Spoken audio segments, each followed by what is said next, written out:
The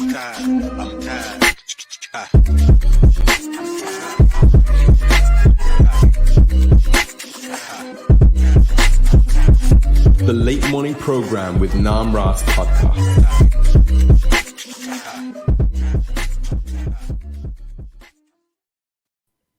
Hare Krishna, you're listening to the Late Morning Program with Namarasa, the #1 Hare Krishna podcast in the world.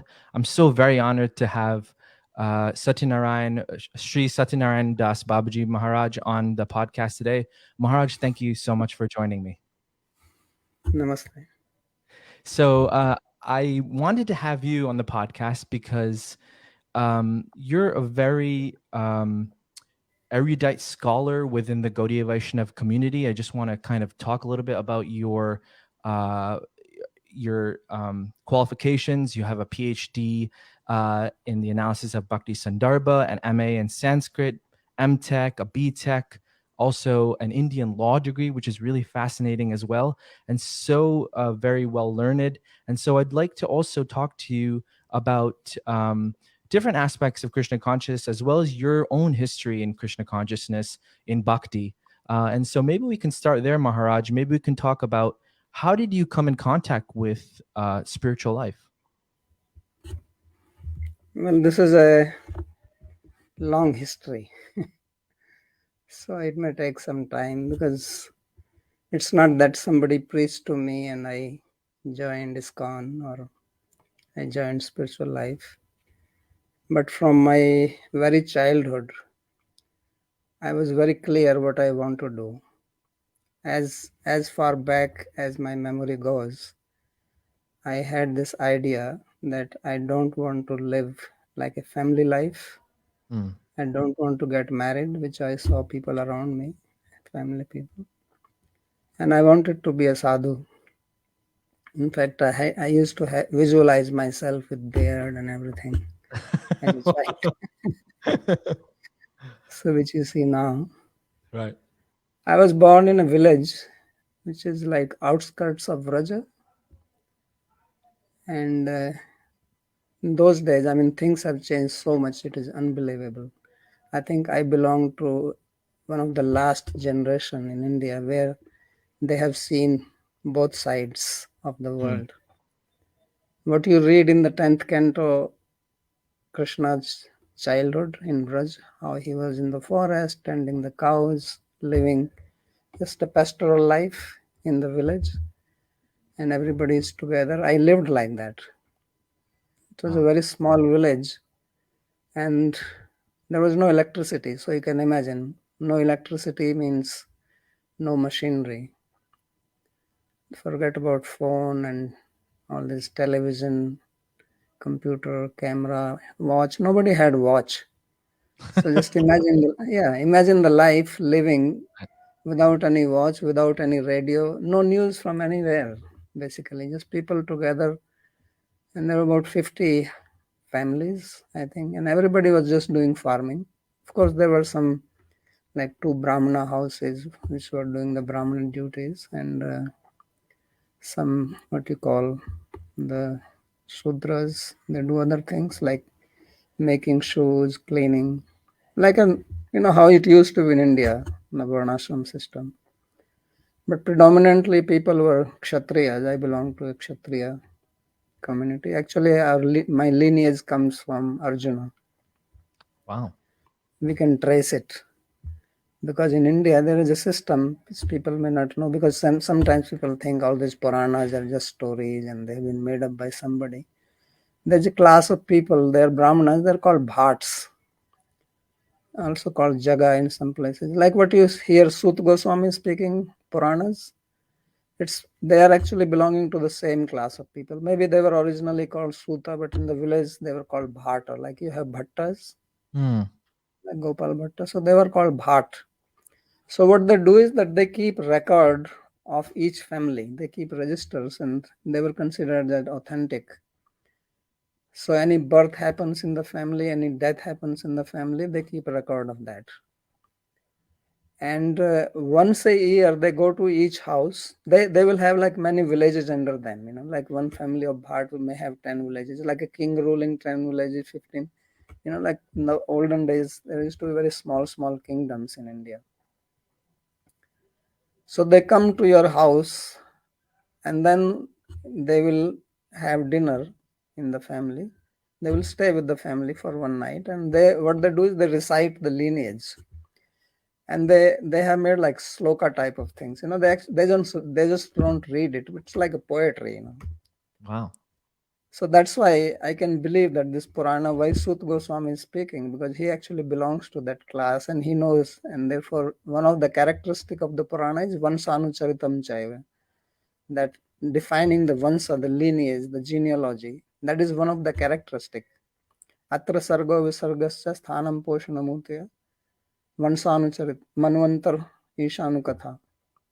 So that includes the genealogy is one of the important part of the Puranas, especially if you see the ninth canto of Bhagavatam. It's all about just the kings and their genealogy, including Krishna. And that's how the ninth canto ends, with Krishna, and then 10th starts giving details of Krishna's life. So that just to give you one side thing, because Sure. there's so many things I can talk on. Yeah.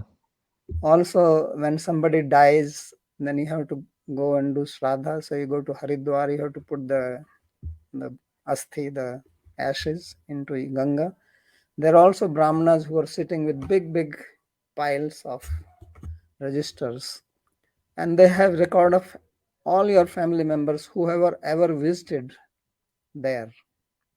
They can tell you, oh, 30 years ago, your great grandfather came here, or somebody came here, and he gave this much donation. They record everything.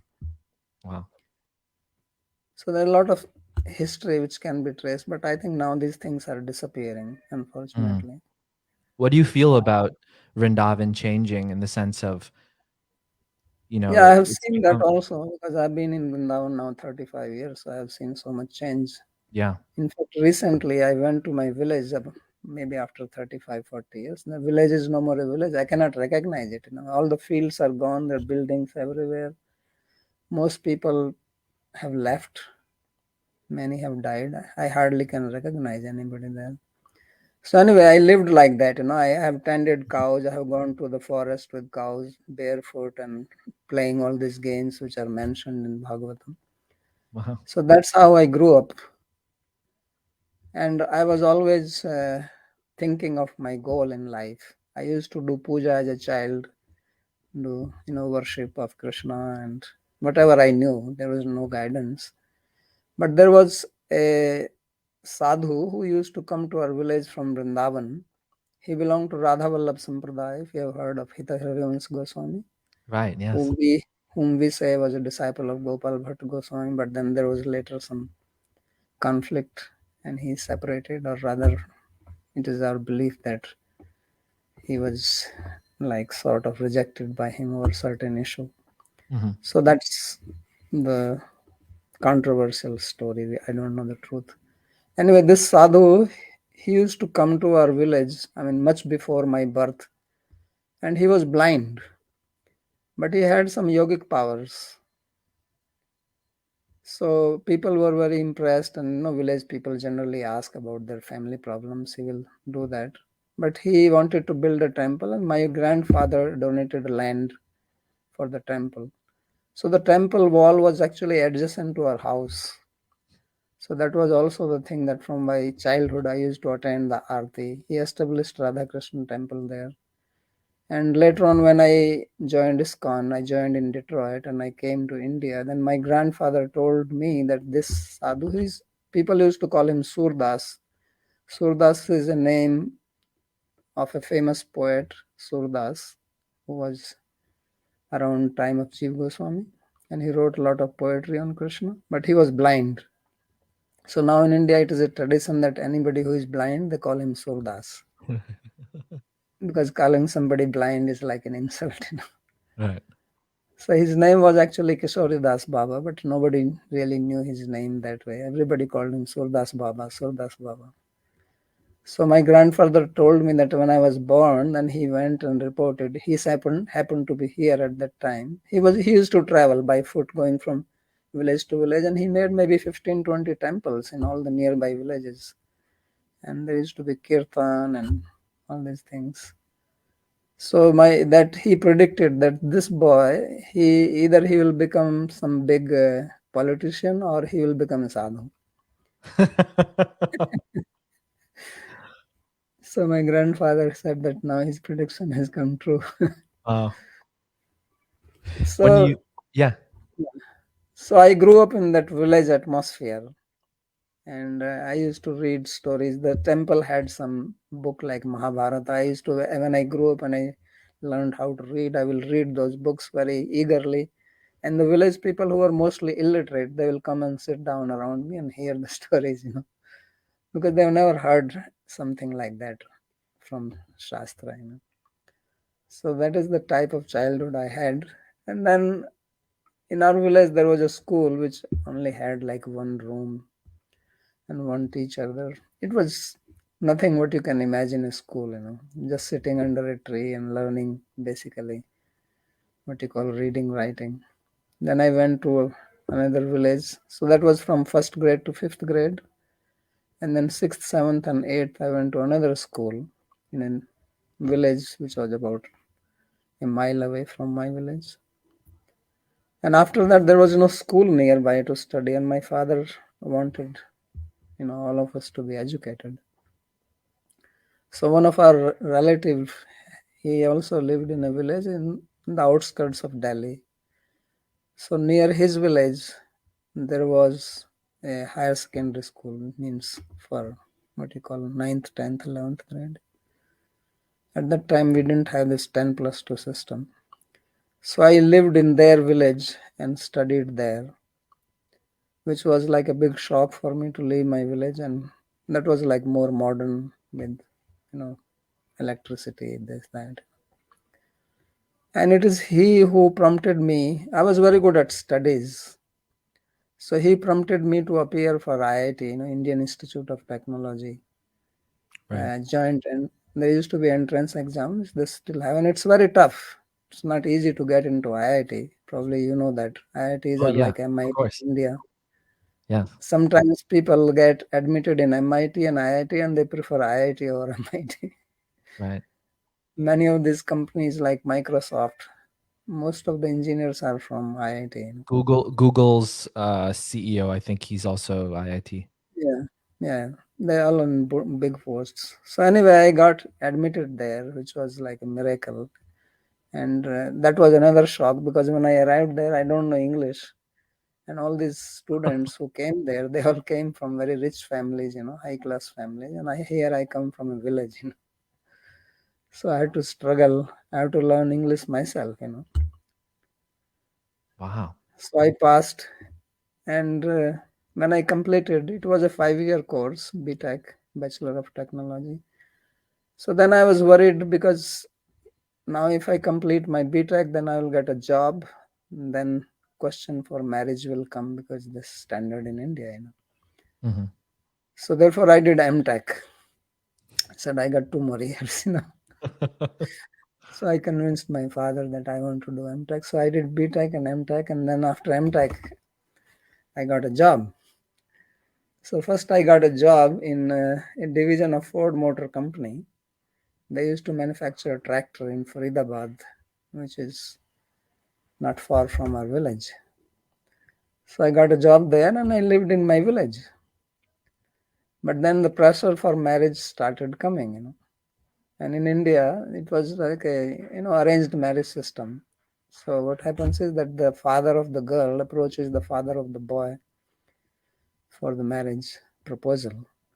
So many people were approaching my father because I was qualified, person. Right. And then this problem will come to me because my father will then ask me, and I didn't want to get married, but it was hard to tell him that no, I don't want to get married, because then he will ask why, and everybody will ask why, because nobody knew what is inside my mind. I never revealed this to anybody. Nobody ever knew what is my plan until I actually became sadhu, and then they realized that, because I told actually this is what I wanted to do. So then I thought that I better move away from here. So I got a job in Mumbai, because getting job for IIT people is not a big deal. So I got job with Tatas, which are very big corporate in India. So I moved to Mumbai thinking that I'm safe, too far away from here. And, especially in those days, I'm still talking about 70s, the traveling was not so easy and simple. So I moved from there. Just within 1 month, I resigned from the company and I went there. But then whenever I came home, the same song will come: marriage, marriage, marriage. So that's when I decided to go to America. I had no plan to come to America, although many of my classmates in IIT went to America and they were always planning to go there. And I had no plan because I didn't want to do this kind of thing. So then I went to America. I got a job in Miami, Florida. And then there I started searching for spiritual organizations. And in those days, there were not much. So I landed there in, like, I think 9th January 79. And I was completely new. I had no idea about American life. We heard so much about America, and coming to America, people considered like, you have reached heaven without doing some yagya. Swarga kam hai yajit. The roads are So, paved with gold. yeah. So seeing American culture also made me more firm that this is not what I want to do. I mean, I saw the emptiness of the whole culture and I saw how people are living, and it's all external.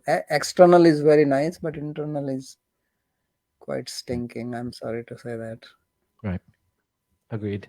There were no family relations. I mean, Mm. I came from a very loving family, religious, pious family. Although my parents were not some highly scholarly people, but they were very deep rooted in our culture and very kind and loving. And so I could see the difference. I remember one day my boss came late and he said that, oh, I'm late because my car broke down, so I have to come with my wife's car. For me, this was a shock. He says, what, you came? I mean, I didn't ask him, but I said, you came with your wife's car? What is this? In India, we have joint family, we may own one bicycle, and everybody says, this is our bicycle. But this guy is saying that he came with his wife's car. So then I understood that there's no relation here. Everybody just individual and they live together, but there is no harmony from heart. So then I could see the contrast between Indian culture and Western culture, and this prompted even more for me to become more serious about spiritual life. So, but there was not much there in America. I remember I first came to know about this Jai Krishnamurti. You know that Jai No. Krishnamurti? Have you heard of? No. He was a famous guy. He was groomed by Theosophical Society. That's another issue. So there was a study circle of Jai Krishnamurti. He was quite popular in Europe also. He lived in Switzerland, but he also lived in California, I think. So I went there, but I was not impressed. Then there was another guy. They used to call him Guru Maharaj. Guru Maharaj. He was Bali Yogeshwar. Young boy. He must be around in his 20s, but very popular in Miami. I remember for this holy festival, this color festival where you throw color, he has booked the whole stadium in Miami. And he came there and he was throwing this color with a pipe, and all the, and there were thousands of people. He had a lot of followers. So I also went to listen to him, but did not attract me. There was also a small center of ISKCON not far from where I was living, but I did not know anything about ISKCON at that time. So I visited that, and I also did not like it because as soon as I went there, these devotees, how ISKCON, they started preaching to me. I did not need that. And they're forcing me to buy the book. Right. I mean, I would have bought book otherwise, but because they forced me, I did not buy and I left quickly from there, Wow. never to go back. So then I got transferred to Detroit. I used to work with a computer company called Burroughs Corporation. And it used to be number 2 in those days. Number 1 used to be IBM. Hmm.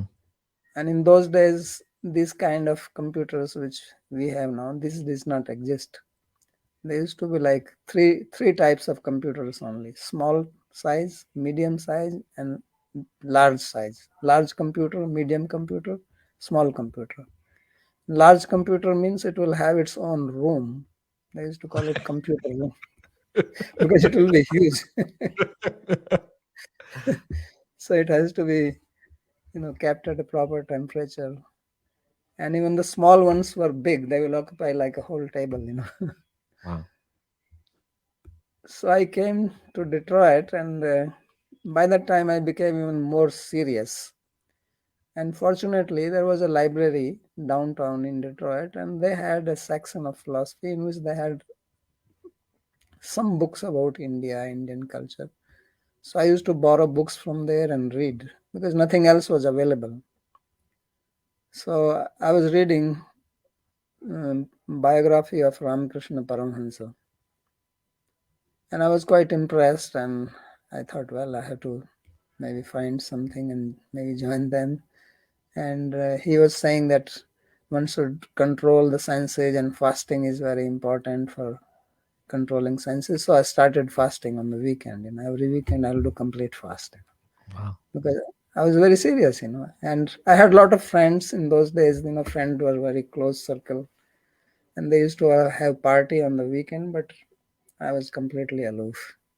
So in my circle, everybody knew that this guy is little off. So what happened that in the capital city of Michigan, I forget the name of the city. What is the capital of Michigan? Is it Lansing? Maybe. Yeah, Lansing. Is it I Lansing? think. Yeah, I think. So there lived one of my senior from IIT Delhi. So I knew him and I visited him. He was working. He was married, and so I went to visit him. And he has also heard about me. So he said, "Oh, there is a very beautiful Radha Krishna temple in Detroit. You should visit that. You will like it." He did not say ISKCON. If he had said ISKCON, probably I will not go Right. because of my experience in Miami. Right. So then I came and I searched the yellow pages. In those days, there used to be, this telephone Of directory, the course. Yeah. yellow. Yeah. I remember Yellow Pages. Yeah. And I found their telephone number. I called, and I took the directions to go there. I was living in outskirts of Detroit. So I went there on Sunday feast. So that was, I said, oh, this is very nice. I fast Saturday, Sunday, and I can break my fast here by the feast. But I was quite amazed by the temple. If you have been to Detroit temple, it's very nice. It's that Fisher Yeah. Mansion, Yes. which was bought by Ambrish and that other lady, forget Hmm. her name, for Prabhupada. So it has nice gardens and there are peacocks, which reminded me so much of my village life, and beautiful temple. So I started going there. And again, these devotees started preaching to me, and I will argue with them. They won't be able to actually stand my arguments because their answers were very simple. Mm-hmm. But coincidentally, what happened is that the temple president of Detroit ISKCON was from IIT Delhi. Really? Yes, Naveen Krishna, if you have heard of him, he No, lives I in haven't. Alachua now. Okay.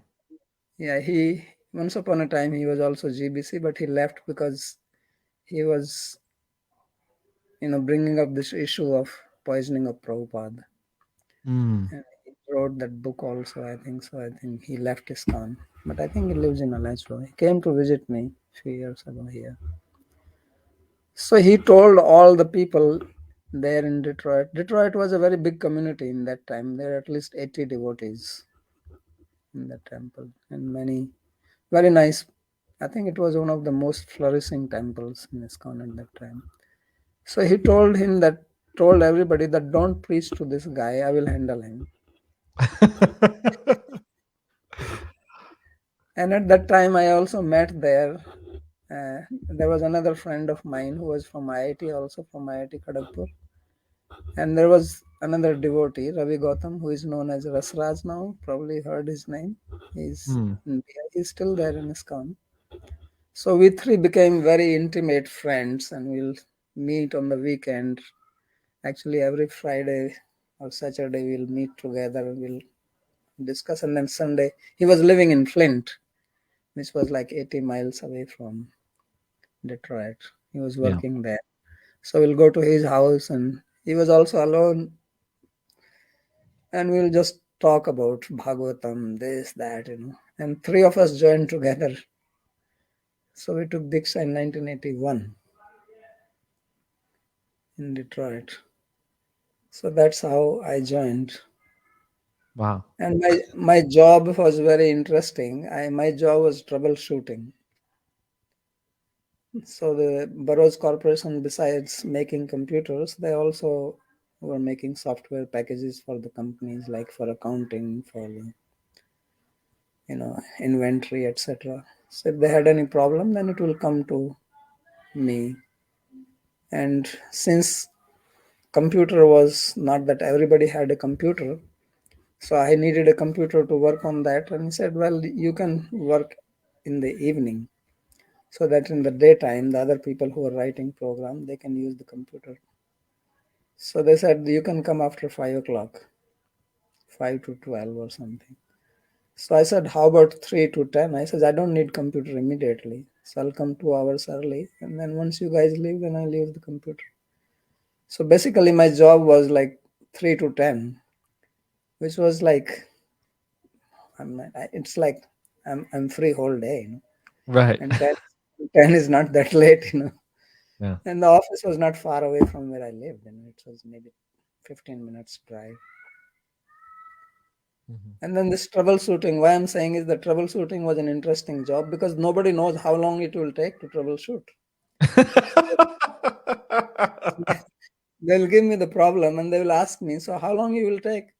So I will randomly say, well, it will take 10 days. So okay. So then, but I may fix it in one day. Right. For 9 days, I'm just free. Right. So therefore, what I was doing is that I used to just take books and read there because there was nobody there. After 5, everybody Right. leaves. So there's no one checking me. And sometimes troubleshooting, I will just do at home because it's not, once you know the problem, you have to just think. Sometimes I'm cooking at my place and then it will struck me, oh, this is the problem, and I'll fix it. So what I'm saying is that I got so much time to read. I read a lot of Prabhupada's books. Mm. So what impressed me at that time to join ISKCON, I was not immediately keen to join ISKCON like that, is that this Prabhupada's biography, volume 2, I think it is called Planting the Seed, if I'm not wrong. Yeah. So that was not printed yet. Satswarup Goswami, he wrote the second volume first and the first came later on because the first did a lot of research about Prabhupada's early life. And the second volume began when Prabhupada landed in Boston. So that was very impressive to me, very, very impressive. And I immediately became surrendered to Prabhupada by reading that book because I could see that how great he is and how much struggle he has gone through. Yeah. So it was not easy for me to get convinced by somebody, but Prabhupada's biography is that was convinced me. And it was not somebody's preaching or this or that. So that's when I decided to join. But then within 1 year, there was a big problem.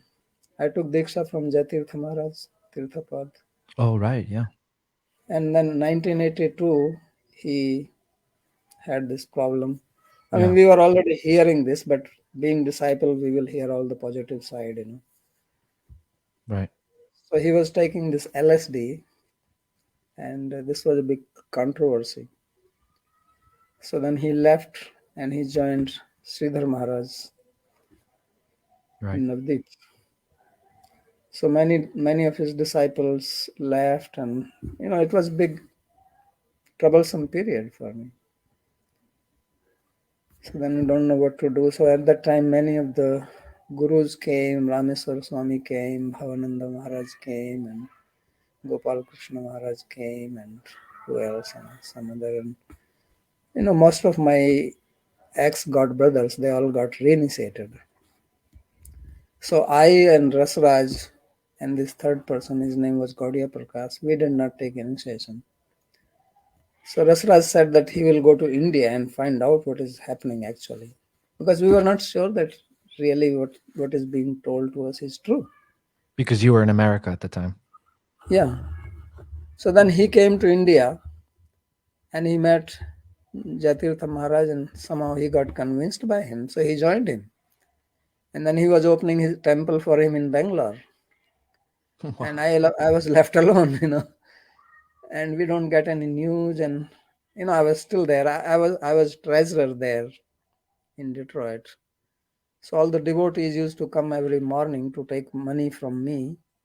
They were called Sankirtan devotees. I don't know if you know that. This was called SKP, Sankirtan Party. Right. So first I used to think that Sankirtan means they go on the street and do Sankirtan. But actually what they were doing is they were selling these buttons and paintings and Oh, right, collecting. right. The pick. Yeah. So they needed some change every morning. Right. And then in the evening they will return the money, whatever their collection was. And I have to note that and separate all that. I keep a record. And their names were being announced every morning. So and so collected so many Lakshmi points. And once a week, I also have to go on book distribution, which I completely hated. And I had no caliber for that because I'm not a preacher. Mm. So the maximum I collected was $20. And everyone else was collecting like $300, $250. So everybody used to make fun of me. And then they started making more fun of me because I did not take Diksha. I mean, reinitiation. Yeah. So when my office was on the first floor, when they will come through the stairs, they will start saying, Srila Rameswar Maharaj, so and so, he was called? Sankirtan Pad Ki Jai. Sri Bhavanand Maharaj, Vishnu Pad Ki Jai. And so Ki Jai. And then they will say, and have not decided it Ki Jai.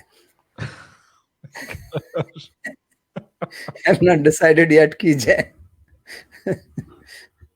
So that's how they were troubling me. So then I decided to leave from there. I mean, there's so many things happened. I'm just giving a brief Sure. story. So I moved to Los Angeles because at that time in Detroit, they were having this fate museum work was going on. So there was one devotee, Dhumrakesh, Prabhupada's disciple. He used to work and he then moved to LA, Watsika Avenue. So I went there. Before that, I also went to San Francisco and met Atreya Rishi. You probably don't know. Atreya Rishi was actually from Harvard, MBA from Harvard, very intelligent person. And he was very good friend of Jatirtha Maharaj. So he had come to Detroit just before all this problem came, and we planned, me, Rasraj, Gaudiya Prakash, that we will start a software company to support ISKCON Detroit. We'll make the profit because we all three were brahmacharis, So we'll live there in the temple and we are all three, educated. So this was our plan, but before that, Anatra Rishi will support it if any finances were needed, and he will be in charge of it because You he was. didn't 1 second, you didn't feel that, because that Jay Tirth, all this stuff was happening that you didn't know about, that maybe that you wanted to distance yourself from ISKCON at that time, or you were still like, oh, ISKCON. I had faith in Prabhupada. Oh, right. So at that time itself, I decided that actually now one thing is I am not going to take initiation just like that. And my faith was in Prabhupada, so I don't want to leave Prabhupada. Right. And that's why I stuck. So I was in ISKCON only because of Prabhupada, not because of any guru or anything. Even when I had taken Diksha, I was not like highly impressed or like that. I mean, I respected Jatirtha. He was a nice person, and I did personal service to him. So you sorry to interrupt. You were saying that you wanted to create a software company with those devotees. Yeah, but then this fiasco happened. So then I went and I met Atre Rishi in San Francisco, but there was not much coming from there because at that time I was lost what to do and where to go. I didn't want to take Diksha, especially from people whom I'm not sure, because I became doubtful of now. Yeah, So then I moved naturally. to LA and I started working for Dhumr Case. He was working for, what was it called? Like, online, some kind of like online sales things. So I was working on the computer there for him. They were selling incense and books through that, and they also had some other tricks, which I don't want to go into details. So I used to live there, and I had my office, and I will just go to the temple for the program, but I will not meet with anybody because everybody will ask this question: Who is your guru? Who is your guru? And I did not have one. So I didn't want to mix with anybody. So I became quite aloof. And at that time, Bhakti Swarup Damodar Maharaj, who was director of Bhaktivedanta Institute, he came there. So I met him and we had discussion, and I liked him. And this is the first time I met him. I mean, I heard about him from Atreya Rishi when he came to Detroit, because Atreya Rishi was a very good friend of Bhakti Swarup Damodar Maharaj, Mm-hmm. because they both were educated. Bhakti Swarup Damodar Maharaj was PhD from America. He was MBA from Harvard. So then I decided maybe I will take Diksha from him. And then I was always, because I was very close with Rasraj Prabhu. We were very intimate friends. We could sit together like 5-6 hours and just talk on Bhagavatam, on this, on that. The time will just fly. We'll forget about eating and sleeping. We are very, very close friends. So, but then my family people were also worried, because they came to know, and that I have become sadhu, and my mother was very worried, because she was a simple village woman. She thought that I have become a sadhu, like you have sadhus in India, they go begging, do madhukari. So they Right. thought I am doing madhukari here in America, like that. That's what she was thinking. So she was crying and not eating. So I Okay. decided to go to India. But again, I didn't want to be with the family. I thought, okay, I will visit them, I will explain to them, and I will go where Rasraj is. But I didn't know where he is. There's no contact, because he was not in ISKCON anymore. So what happened that one day, Mukunda Goswami came to our office. And then when I was working on the computer, he asked me, who's your guru? Standard question. So I said, well, I was disciple of Tirthapad, Jatirtha Maharaj. And says, oh, I met one of your god brother in Chennai. And then I said, who was he? And he said, well, I don't remember the name. I said, was it Rasraj?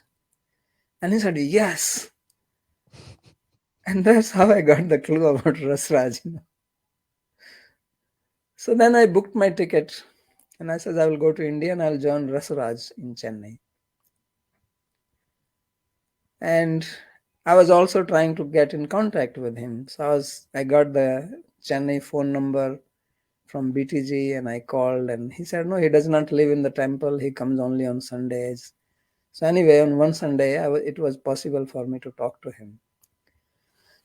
And I said, Rasraj, I'm coming to India. I'll be with you. We'll be together. And he says, don't come to India. Don't come to India. Stay there. And we will work together. We'll drop this and we'll take up job again. He says, I have given up this Jatirtha Maharaj. He told me that. Because till that time I was still thinking that I'll be with Rasraj. In the meantime, I had met Jatirtha Maharaj. At least I wanted to see him. And he was in a village near, I think, between LA and San Francisco. It was called Three Rivers City. Right. Three Some Rivers. Yeah. small. So he was staying there. So I went to see him there. And he was with his wife. He got married. I never saw him like that. So I spent one night, and I told him, what has happened. And I must say that he was very nice to me. And you know what he told me? He says, don't join me. Stay in ISKCON and serve Prabhupada. So I said, fine. I was happy to hear that. Mm. Otherwise, I still considered him like my guru, and in India, if you take Diksha, it is not easy to just drop like that. So I still had that feeling that how can I give him up? So he himself said it. So then I was quite happy that, okay, then I'll be in ISKCON and join. But now Rasraj was saying that, no, we will go back to Detroit, we'll take our jobs and we'll work together. So I said, look, Rasraj, I'm coming to India, I have booked my ticket. And he said, I am also coming to America, you postpone your thing. So I said, I cannot drop my plan to come to India because my family people are so much worried. So I was flying through New York. So I had some relatives in New York. So I came and I stayed with them on Long Island. And then I met Rasraj in Long Island temple. And he told me, so I says, no, I'm going to India. So I came to India, and then, Rasraj told me that don't go to Chennai, go to Tirupati. Because he says in Chennai there are a lot of problems. So I came to Tirupati, and Tirupati GBC was Bhakti Sarup Damodar Maharaj. And the temple president was Shankhabrit Prabhu. And Rasraj has met him, and Rasraj was very impressed by him. So that's how I landed up in Tirupati. And it was a new project. Basically, it was just started. So we are only few people. We built the temple. I actually installed the deities. I came to Jaipur, Radha Govinda deities. I took them from here with the van and did all the installation. And I was the first pujari. I did seva there for years. I did a lot of service and preaching in the university there, the big university in Tirupati. But I was having problems because the temple president was not very straightforward. His character problems and swindling of money, all this. So then I decided to leave. I said, why do I have to be under him? And I became very firm that I have to study Shastra. This desire to study the Sandarbhas was already there in me from Detroit. When I heard about Jiva Goswami and I heard his Sandarbhas and how Prabhupada was praising them, I thought I want to study them, but I didn't know where and how to study. So when I was in Detroit, I used to come every year to Vrindavan because we needed to buy certain things for the deity worship, incense, this, that, some dresses, other paraphernalia. So I will always come during Kartik period, Prabhupada's disappearance time.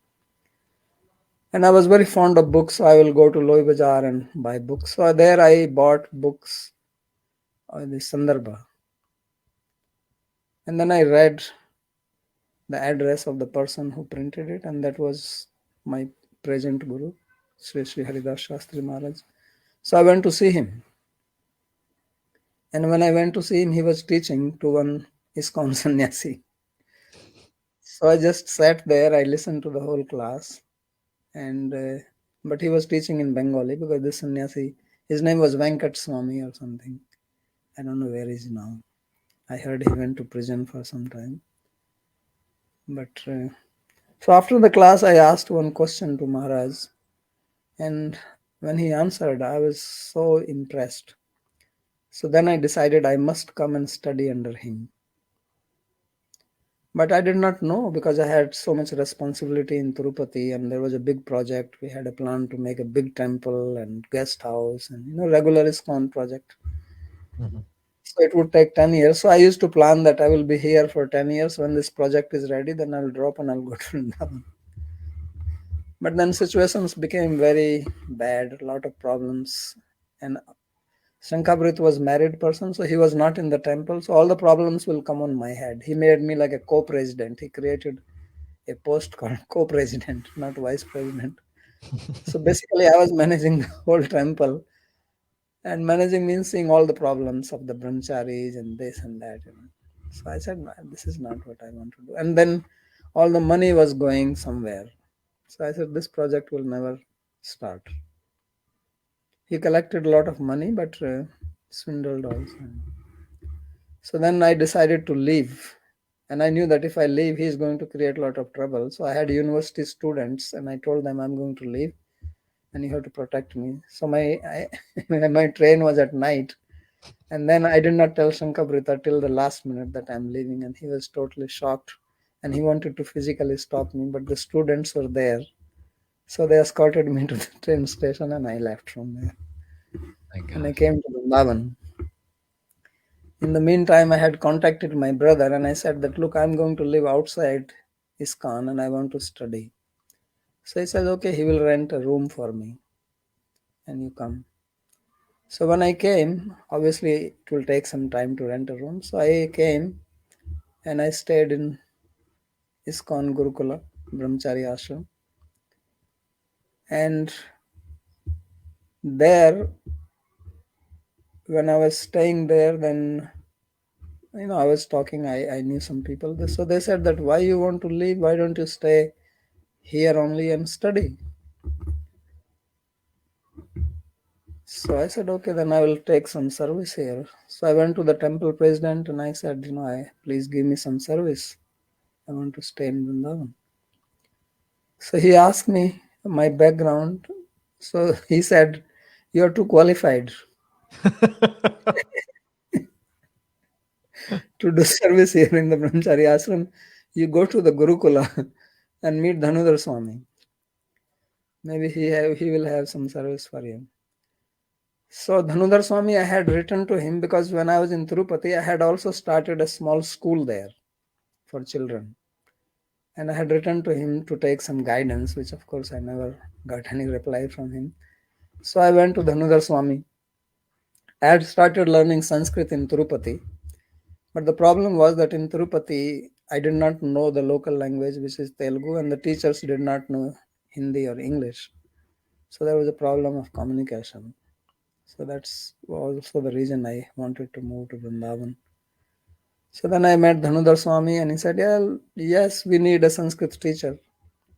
I said, okay, I can teach. That much I know. So he says, fine. But I said, look, I will teach, but I have one condition that I want to study myself. So he says, no problem. You just teach and then you're free to do whatever you want to do and I will protect you. So he was very kind. He gave me a room and I started teaching in the ISKCON Gurukula and I started studying. I hired one teacher to teach me in this, Panini grammar. And then I went to see Maharaj in his ashram at Kalida. So I met one of his main disciple outside and he said he doesn't teach anymore. He has stopped teaching.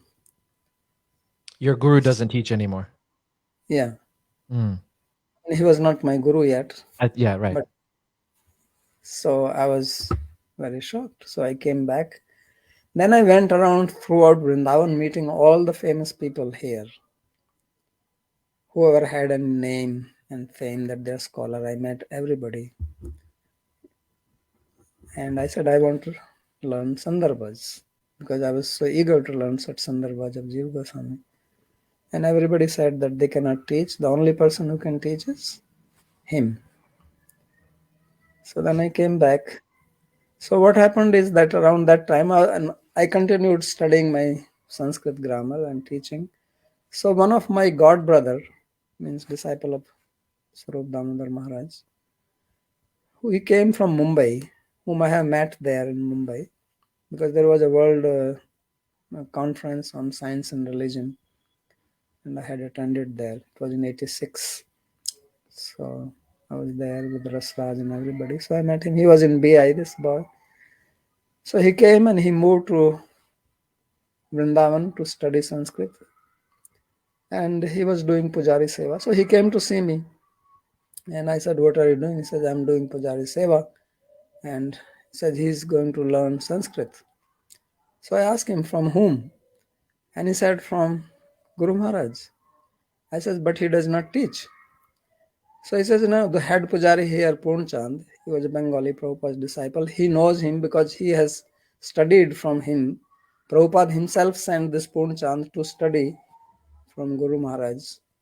So for some time he studied, but then he went to Bengal and discontinued. So he knows him personally. He says he will introduce me and he will teach. I said, okay. I said, the day you go, please take me also with you. So then Srila three of us. Srila Prabhupada knew about Sri Haridas Yeah, Shashi Maharaj? he was known. He was probably the greatest scholar of his time. Wow. He had 9 graduate degrees. He has studied all range of darshanas. Wow.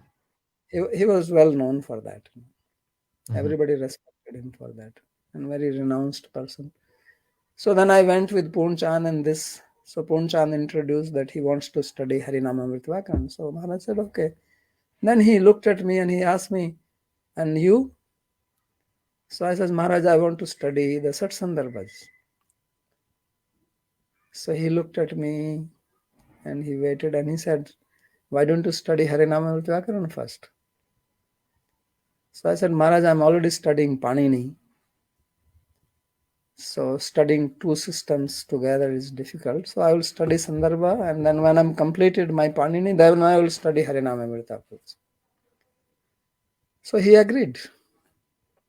So I was just so elated to hear that. And that's how I started studying from him. And this boy, he dropped after a few months. So I remained. So that's how my journey came. And then I studied Sandarbhas, and then devotees started asking me that you teach. At that time, this hires, this Vrindavan Institute of Higher Education has started. I think it started in '88, if I'm not wrong. Mhm. So I was one of the teacher. So first course I gave was Sanskrit for preachers. Bhurijan Prabhu was in charge, and Bhurijan Prabhu, Dhanadhar Swami, they were very good friends of mine Mhm. and very supportive also. So I was giving, and then I started teaching Sandarbha. I used to give private classes in my room. I had a small room. I think it was room number 72, next to the stairs in the Gurukula, northeast side. So I was always teaching some class there. I first started because I was also learning, and then we'll sit together. So Kurmarupa Prabhu was there, and Kalya Krishna was headmaster, and sometimes Dhanudhar Swami would come, and random devotees will come there. Right. So then they said, why don't you teach the Sandarbhas? So I started teaching Sandarbhas, and then everybody loved it so much. So then it was proposed that why don't you translate them into English? So first I thought, well, I'm not so qualified, especially English is not my language. I never went to some English school. So he says, no, you do it. So then I started translating it. And then Kundali Prabhu joined. He came from Thailand, I think, and he knew Kurmarupa, and Kurmarupa told him that this devotee is there and this nice classes are going on. And so Kundali also came. He was staying in ISKCON Goshala, and he came and attended my classes, and he was very impressed. So then he said, I want to be part of this. So then we made a group, and we started working together. I used to write by hand. I had no computer, and Kurmarupa will type and send it back to me. I'll make corrections, and then it will go to Kundali, and he will do the editing. So this is how we were working. So then Kundali, he proposed that maybe we should give a proposal to Harikesh about this project, and he would support it. So we wrote a proposal to Harikesh Swami, who was in charge of Swedish BBT, and big. He was known as Mahaguru in those days. So Kundali and I wrote the proposal, and we presented. Kundali actually proposed to him, and he met him personally, and he very much liked it. And he showed him some of our work, the translation and commentaries on Tattva Sandarbha. So he was very impressed. He was so impressed that he came to see me in Vrindavan. He never used to come to Vrindavan. He was always in Mayapur, and he was in charge of Mayapur project. But he came and he talked to me, and then he said, in the meantime, I had formed Jiva Institute of Vaishnava Studies there, and this is the brochure I made. Oh, hold on. I can make the screen bigger for you there. Yes. So you Oh, see wow. this, Prabhupada's on the front. and this is a quote from Prabhupada. I want to start a nice international institute at the place of Srila Jiva Goswami. My mission is to develop the glories of Srila Jiva Goswami all over the world, and I think you should cooperate with me, my honest endeavor. Wow.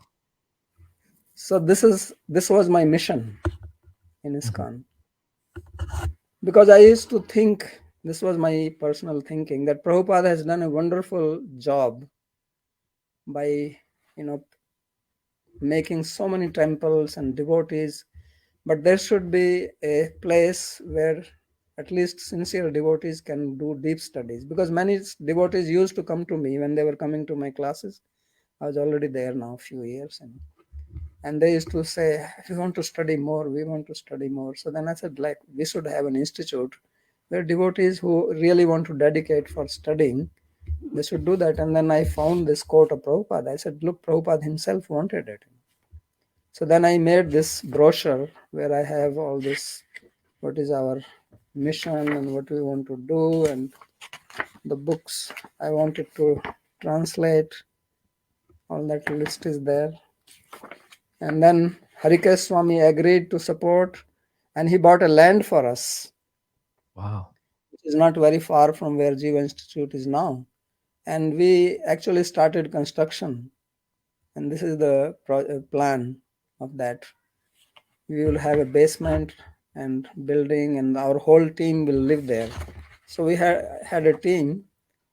This was the team at that time. Kundali is there. I'm standing in front. Kale Krishna, and backside is Upendra. Then Jalandhar, that boy young, and then Kurmarupa Hmm. Prabhu. And we took a pledge. Let me read the pledge to you. Sure.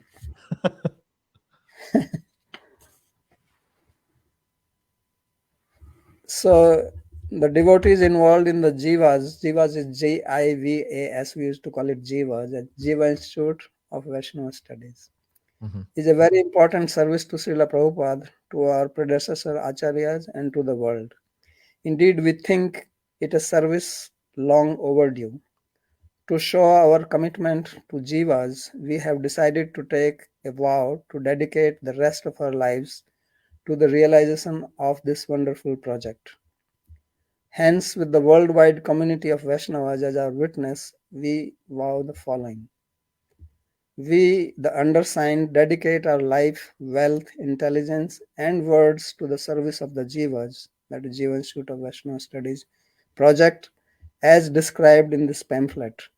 To this end, we are willing to do whatever it takes within Krishna consciousness to accomplish our goal. By the grace of Vaishnavas, may our, may our attempt meet with speedy success.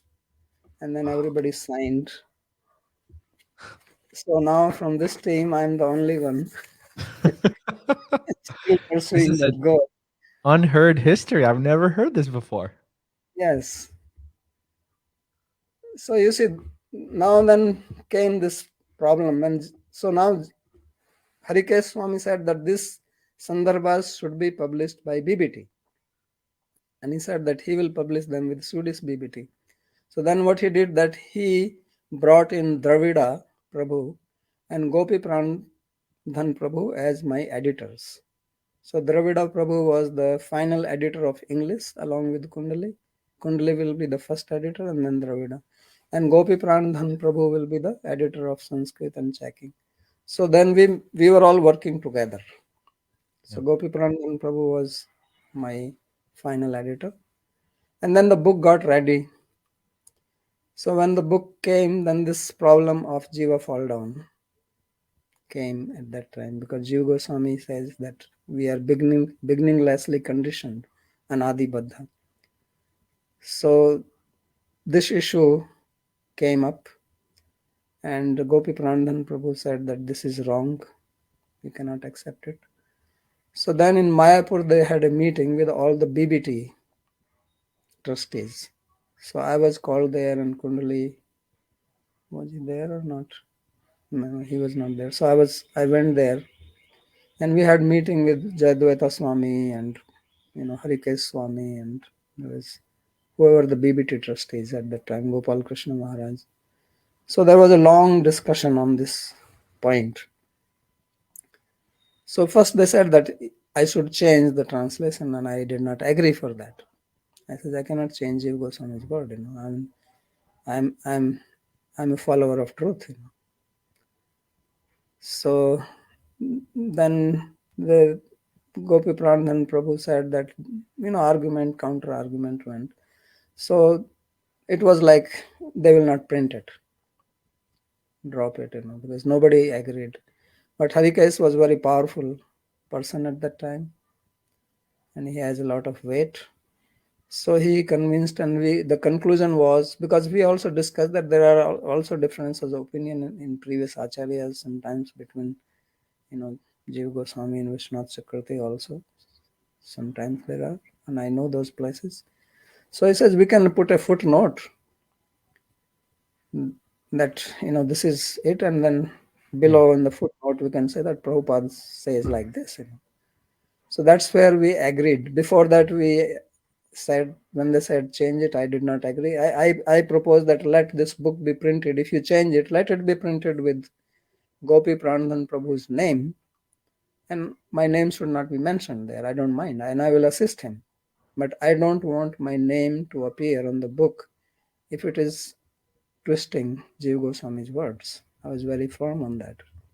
So then Gopi Pranadhan Prabhu did not agree to that. He says, I'm not qualified to translate these Sundarbans. He refused. So that's when they came up with this idea. So somehow they all agreed. And the book was in complete final stage. It was finalized and it was sent to Swedish BBT. And this was Mayapur festival time. So I came back to Vrindavan, and in the meantime, I did not even know.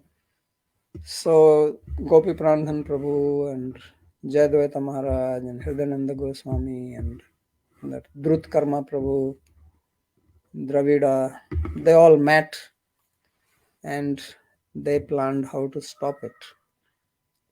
So then Drut Karma Prabhu wrote a very strong letter. I don't know if you have read it. I've read it, yeah. Yeah. Against me, that how I'm actually deviating the whole ISKCON and taking it away and this and that. I'm a very dangerous person and I'm like putting meat on the offering plate of Radha and Krishna, some things like that. A very heavy letter. So when that, and he sent this letter to all the GBCs, to all the temple presidents and all that. So by that time, email had come. So through email. So then one day, this was actually the day of Janmashtami.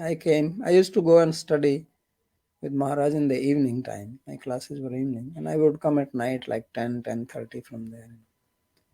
So I came and I had a note on my table. I never locked my room, it was always open. So I had a note on my table from Kaliya Krishna Prabhu. Kaliya Krishna Prabhu was disciple of Harikesh Swami, and he was in charge of the construction of this Jiva project. So he said that, call me immediately. So I called him. At that time, they had given me a phone in my room. So I called him and he said that this project is cancelled. He got a call from Harikesh Swami and he said the project is cancelled. And I said, why? And he says he doesn't know. So then I thought I will tell Kundali Prabhu, but Kundali was already sleeping. So I didn't wake him up. So in the morning I told him. And then he said, okay, let me call Harikesh Swami. So he got in touch with him. And Harikesh Swami said that he will write a letter and then he will know.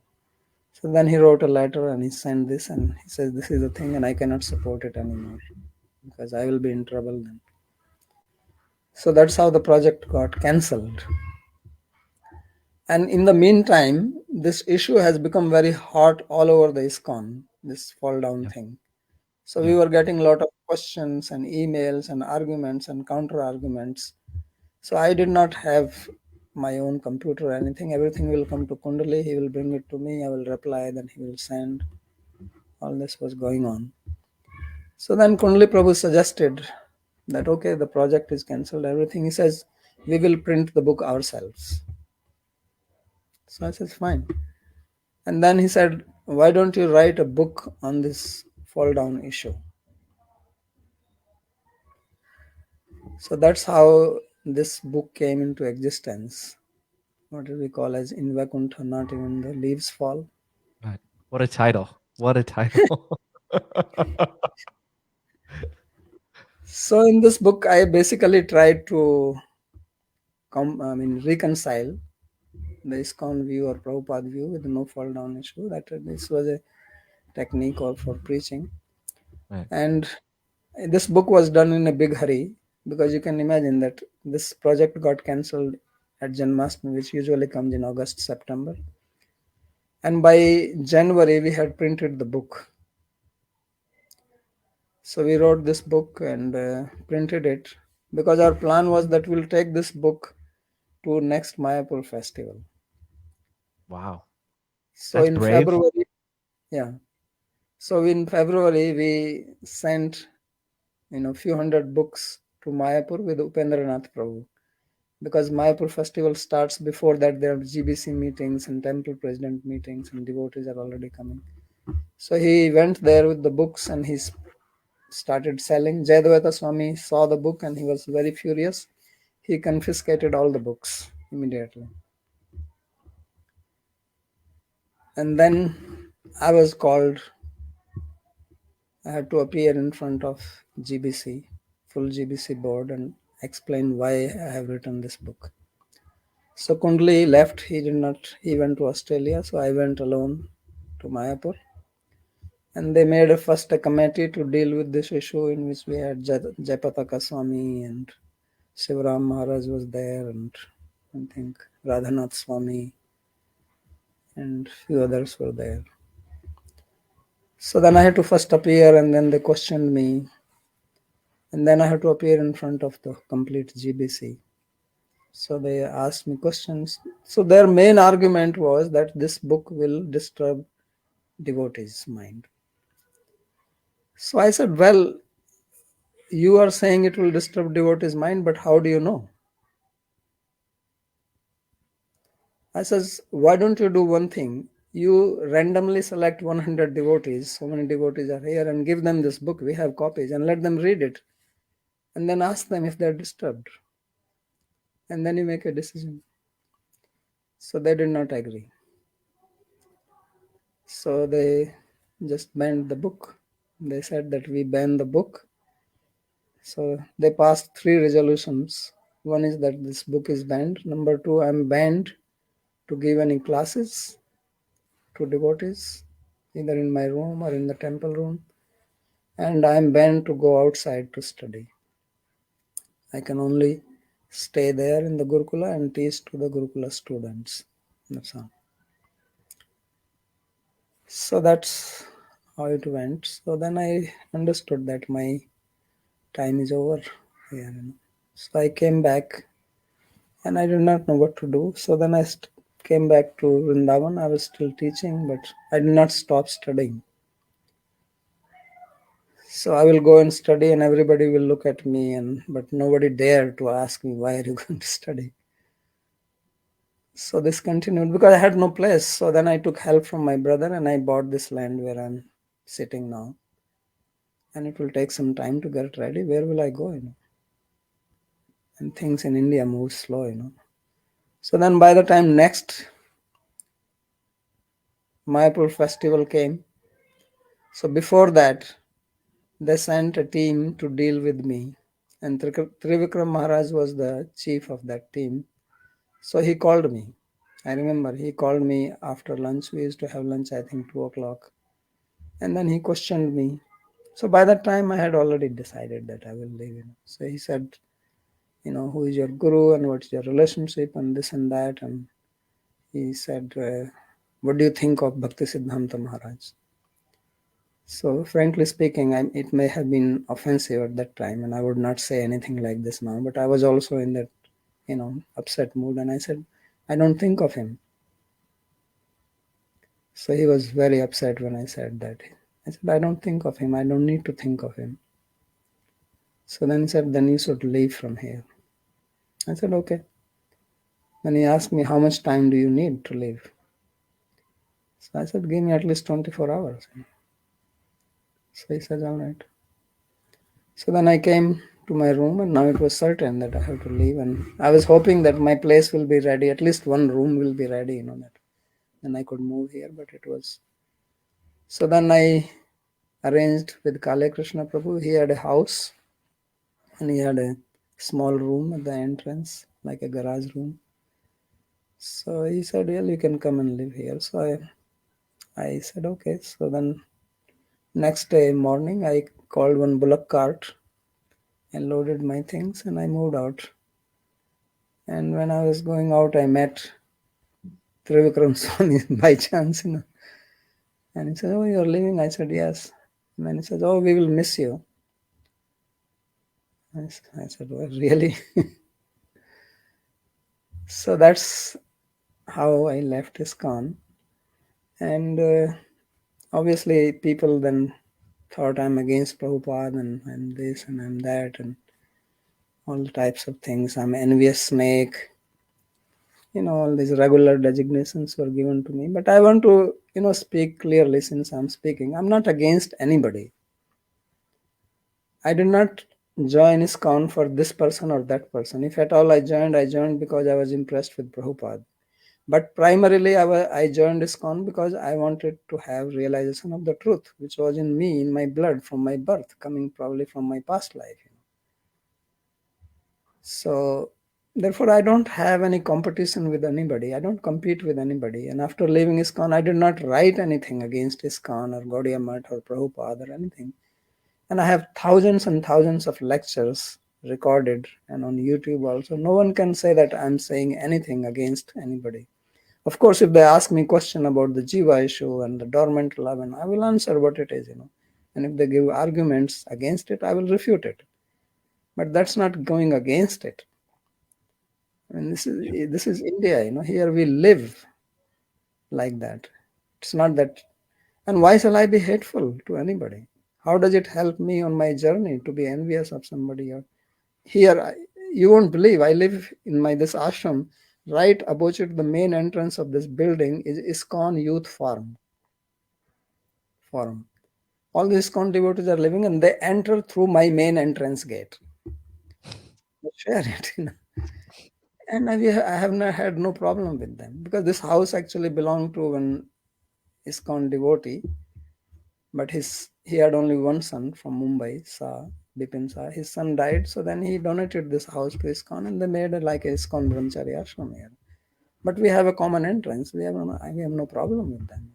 Never had any conflict. I do my things, they do their things. And with me, there are people living from practically everything. I have people living here from Sridhar Swami's Mutt, ISKCON, Gaudiya Mutt, and people from different groups come and attend. Anandas Baba Chela, Prem Gopal Goswami Maharaj disciple is living here. People from different groups come and live here, study, or they even just live. None of my disciples or students tries to preach them to change or convert and they should take Diksha from me, because I'm not keen on that. That's not my mission. Mm. Mission is to understand Shastra and to practice it myself. And if I can help others, if some people who are interested in learning, I'm willing to do that. So that's what I do. That's what my life is. I have Jagdananda Prabhu living with me. Now he's in Canada, but he's been living with me. He's a disciple of Lalita Prasad Thakur. So I've had people even from Ramanuja Sampradaya living with me, attending my classes.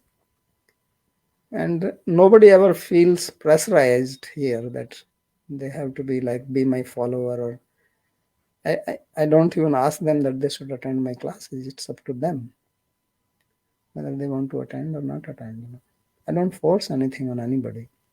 Everybody is free, unless they cause some disturbance here. Then I may have to ask them to leave. So both from ISKCON Gaudiya Math or Saraswat Parivar, or from the Babaji side, Vinod Bihari Baba of Barsana, or Anandas Baba, or Pran Krishna Baba of Radha Kund, or Prem Gopal Goswami, there are people from all parivars who have living, or come and go here.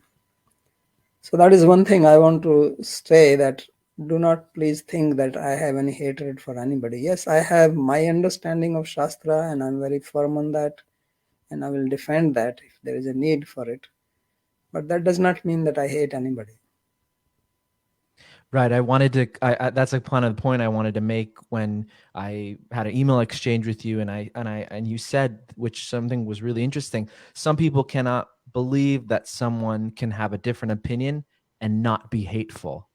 This really Yes. an interesting. If we can elaborate on that a little bit. Well, my elaboration is this, that first of all these people, whether they belong to ISKCON, Gaudiya Math, or the different branches of Gaudiya Math, we are all follower of Chaitanya Mahaprabhu. So why shall I hate a person who is following whom I follow, whom I worship, Yes. whom I revere? I don't even hate people of other sampradaya, other Vaishnavas who are worshipping Krishna or another form of Krishna, because they're worshipping my Lord. Yes. I may have a difference with him. Even in one family, people have differences. Does it mean that they hate each other or they should hate it? No. No. Every human mind thinks differently. It is impossible that two people can have 100% same understanding and same thought process. So why shall I hate it? Krishna himself tolerates everybody. He tolerates all the asuras also. He says, Daityanam Prahlada asmi. Among the Daityas, I am Prahlad. And he says, Jai Kaletu Sattvasya. He says, I give energy to the asuras. So why I have to hate anybody? And then second thing is that as far as my personal life, where does hate fit in bhakti angas that I should hate? Why should I do it? I don't see any logic. I don't see any sastric reference, and it doesn't match with my heart. People, even from ISKCON, big gurus or GBCs, they come often to meet me, ask questions. I have no problem with them. I think another concern is not just the hate part, but that, oh, if someone says something different from me, from my guru or my parampara, then I should avoid them because they're going to hurt my faith in my parampara in some sort of way. So, I mean, in that way, Yeah, it's that is their thinking is right. They yeah. should not obviously associate. Rup Goswami himself says that in Bhakti Rasamrita Sindhu that one should associate people of one's own parivar, Mhm. swata. So, because that is thing, but I have nothing against that, Right. If somebody has a feeling like this, that my understanding is different, they should not associate with me, then I have no problem with that. In fact, ISKCON passed a resolution after I left. That was the fourth resolution of ISKCON, that nobody should associate with Satyanarayan Das or anybody who associates with him. So I'm fine with it, I think they're right to do that. I'm not upset by their resolution. I think what they're doing is good because they have to protect their society, and they must pass a resolution against me because I do not agree with them, and I don't see anything wrong with it. Anybody who has concern for their organization should do that. Mm-hmm. So I did not, when I came to know this, I didn't feel bad or anything. I said, yeah, fine, this is good. Going back to the paper that you wrote, wasn't your objective to harmonize those things with Prabhupada's teachings and with Jiva Goswami's teachings? But That you're was, saying, yeah, that, that the GBC didn't agree with your viewpoint on harmonizing it. yeah. You see, my thinking was this, and obviously ISKCON people, they did not agree and they will not agree. My thinking was little broader thinking. I don't think that shallow thinking. My thinking was that Prabhupada, he's a great acharya, he has done a great work. But now people also come to know about his books and his writings and his teachings of other sampradayas. So you can go to any other Vaishnava sampradaya, nobody is going to subscribe to this idea that we fell down from Vaikuntha because it is not in Shastra. You may say Prabhupada said or so and so said, but outside ISKCON, Prabhupada said does not hold authenticity for them. It is not a pramana for them. It is a pramana for the followers of Prabhupada, not for followers of Sri Ramanujacharya or even Sri Madhvacharya, to whom we subscribe ourselves. They will not agree to that. When actually, to tell you another incident, when I was in Mayapur, incidentally, Pejawar Swami of Madhva Sampradaya, who died recently, Yeah. is one of the in charge of the 9 mathas. He was there in Mayapur for some inauguration or something. So I met him personally, and I asked him. He was a very learned person. I mean, these Madhvacharyas are highly learned people. They are trained from very young age. So I met him and I asked him this question, and he says, no, this is not possible. So then what they will think that, well, Prabhupada did not know, or obviously they are not going to appreciate it coming from Prabhupada. So therefore I said, let's do it like this. But this was not. So my original view was this only, that I will reconcile things which would become acceptable even to other sampradayas and scholars. Otherwise, this will keep on continuing. I know many people in ISKCON who are mainstream ISKCON, they don't believe in it, but they do lip service what GBC has, said.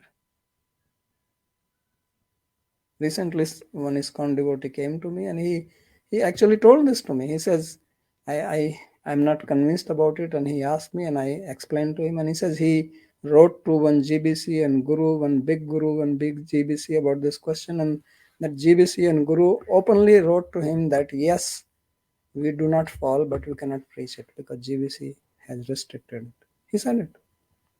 Right.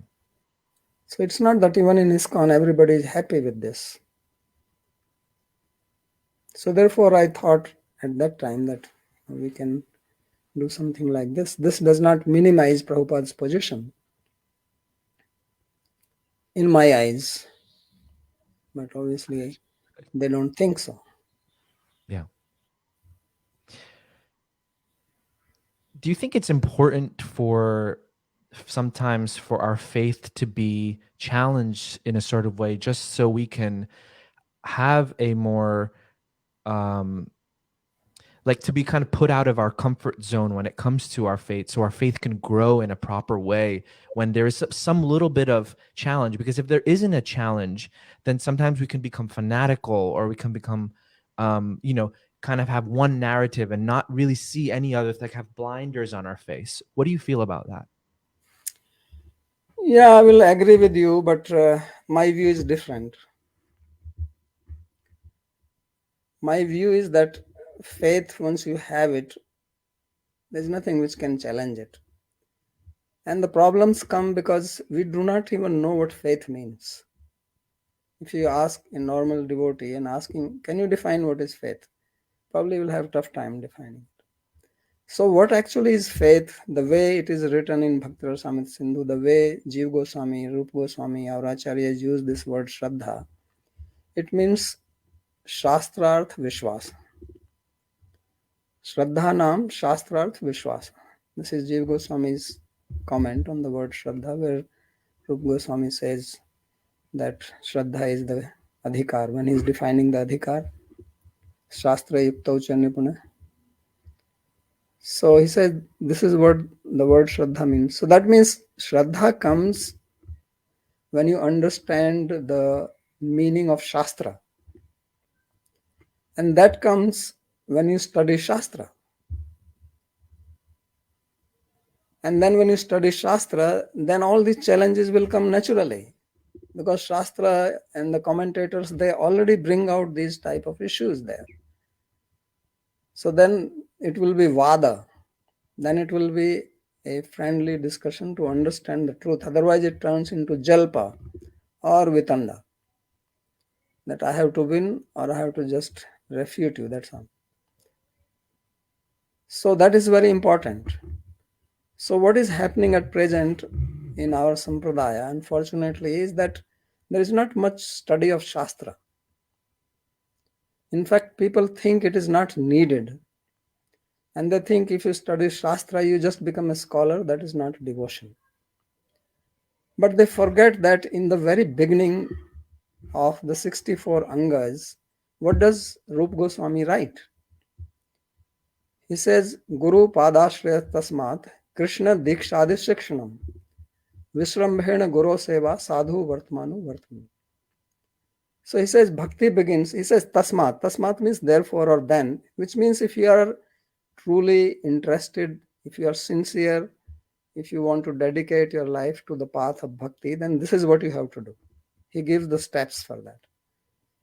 So what are those steps? First is Guru Padashraya. Take shelter of Guru. And then take Diksha and Shiksha. Krishna Dikshadi Shikshanam. That is the number 2. And number 3 is Vishrambhena Guru Seva. Then you do Guru Seva. So now these 3 things are the primary foundation. He himself writes, Traya Pradhanam Evoktam Guru Pradashrayadikam. Bhakti Rasamrita Sindhu. He says that these 3 are the chief angas of bhakti. So people these days, everybody is talking about Manjari Bhav, this Bhav, Siddha Deha. But you analyze if they have these first 3 things. Now, this Diksha and Shiksha is also not separate. You often hear, he is my Diksha Guru, he is my Shiksha Guru. No, this Krishna Dikshadi Shikshanam means Diksha Purvakam Shikshanam iti artha. Jiva Goswami, Vishwanath Chakravarti Thakur both explain. It means taking Diksha and then studying from that very Guru. That is called Dikshadi Shikshanam. So Tan Bhagavatan Arthain Shikshad Guru Atma Devate Amaya Anuvritya Yaitushthed Atma Atma Do Guru. In Bhagavatam it is said, therefore you should study this Bhagavad Dharma from your Guru. Studying does not mean buying a book and reading it. That is reading. Studying is different. And this is what is missing. You can do one survey and find out one person who has studied one book from his Guru. Probably you will not find many. If you can reach double figure, I will be surprised. Anybody who has even studied, forget about Bhakti Rasamrita Sindhu, that's a very big book. It has got few thousand slokas. Even Bhagavad Gita, somebody has studied from their Guru. You have to study it. Otherwise, I can pose questions to you on Bhagavad Gita from Advaita point of view and you will be caught. Because I am a Vaishnava, I have studied it. I can also give a Purvapaksha to you because I already know what you will say. So these books have to be studied. When you study it like that, your Shraddha will become like a rock. Nobody can shake you. So therefore, who is the Uttam Adhikari? Rupa Goswami says, Shastre Yuktau Cha Nupana. So who is expert in Shastra? And Yukti, logic. Means he can present it logically. The Shastra also has, you know Shastra, you have to present it logically when opposition is there. So then these types of challenges which you are saying, it will be not a problem. So therefore, this has to be done. This is the foundation. If the foundation is not there, then you can have the building. It can collapse anytime. Then you can change from here to there.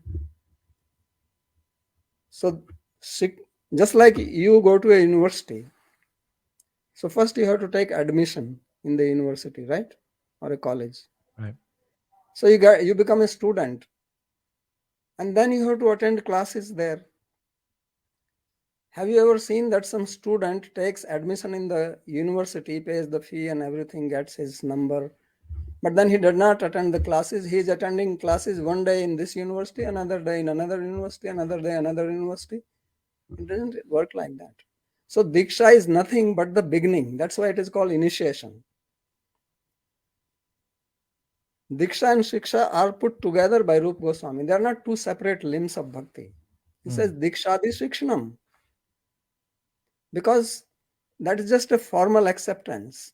Means I accept you as my student, you accept me as my teacher, just like formal acceptance in the university as a student. It's not that you just go and sit in the class without getting admitted in the university and then learn. No, you have to be formally admitted to that. And then you can say, I'm a student of Rutgers, I'm a student of Princeton, I'm a student of Harvard, or wherever. So those are different schools. So you study there, you attend classes, you have exams, you have tests, you have other students there. This is have to be done in the same way. There's nothing different. This is what Rupa Goswami is saying. So therefore, Diksha means initiation. It is initiation for what? Initiation for Shiksha. And that Shiksha has to come from Shastra. So you have to study Shastra. Tasmat Shastram Pramanam te karya karya vyavasthito. Gyatva Shastra Vidhanoktam karya kartum iharasi. Bhagavan Sri Krishna himself says that your pramana is Shastra. What is pramana? Pramakarnam pramanam. Pramiyate anayati pramanam. That by which you know the truth, that is called pramana. So first you have to know what is a pramana. If you want to see an object, eye is the pramana. Nose is not a pramana for that. Nose is a pramana for smell. Tongue is a pramana for taste. So the pramana for knowing Krishna is Shastra, not anything else. Not somebody's statement. It does not work.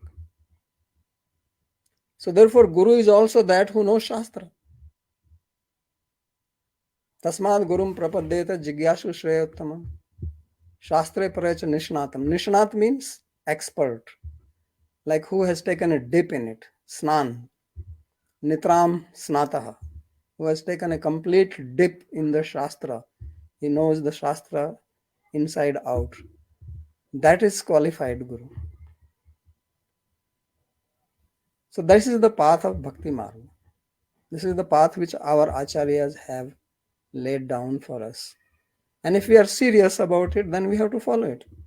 So what is happening is that I want the fruit of Shastra. Because from where do we know that there is Golok Vrindavan, there is Radha Krishna, there is Prema, and there is Siddha Deha? This is coming from Shastra. So I want that Manjari Bhav, I want that Manjari Swarup, which is coming from Shastra. But I don't want to study Shastra.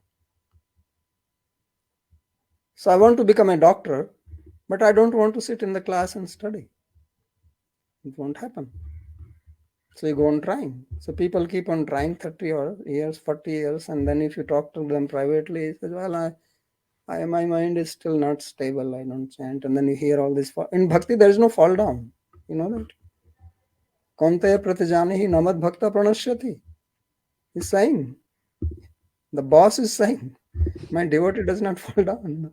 And to whom he's saying? He was talking about apicheta suduracharaya bhajte mam ananya bhak sadhureva samantavya. Samyak. This guy was not somebody who was born in a high class family. He says apicheta suduracharaya. Even this person, Kshipram bhavti dharmatma shashvat shantim negachati kaunteya pratijanihi namad bhakta pranashyati. Says my devotee will never fall down. But you have to understand first what is devotee, what is bhakti. Bhakti is not a cheap thing. Why Rupa Goswami said it is sudurlabha? Kleshagni shubdha moksha laguta krita sudurlabha. Sandranand vishesh atma Sri Krishna akarshani chesa. So it is sudurlabha. It is easy, but easy does not mean easy for everybody. First you have to understand it, then it will be easy. So we have to spend a lot of time understanding bhakti. I tell you, if you understand bhakti, even if you understand what it is, fall down is impossible. I can say it with my...